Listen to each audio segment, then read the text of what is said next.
hokim bilan ham gaplashdim. O'shanda masala bo'lmaydi. Bilan ozgina krediti ham borda. G'aybulla. Tanisizlar bu yigitni? Hozir yoshlarimiz eng sevimli san'atkorlardan biri. Bu yigit ham o'zi mehnat qilib, o'zini peshona terisi bilan o'zi harakat qilib yuzaga chiqqan yigitlardan biri. Shuning uchun hozir menga orqadan gap yetib keldi. Bular kreditini bugun yopib beraman deyapti, sizlarning kreditini. Duo qilasizlar shu yigit. Shu yigitni duo qilasizlar. Umri uzoq bo'lsin. Ha, shu yerda hozir eshitib bo'ldi, men bugun Xudo xolasa hal qilib ketaman deyapti. Alloh rozi bo'lsin. Asa kattakon rahmat. Shuncha bolaning ichidan meni bolalarimni tanlashibdi.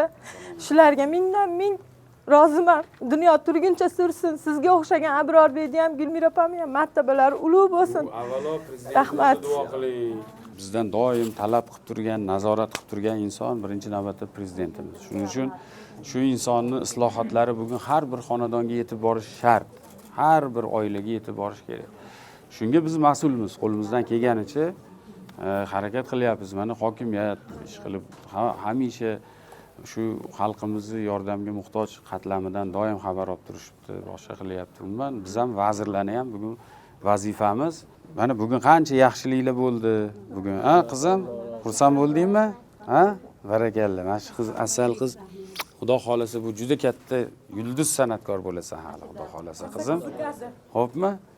Senga ham omadingni bersin, o'g'lim, baraka top. Sog' bo'lgin, rahmat.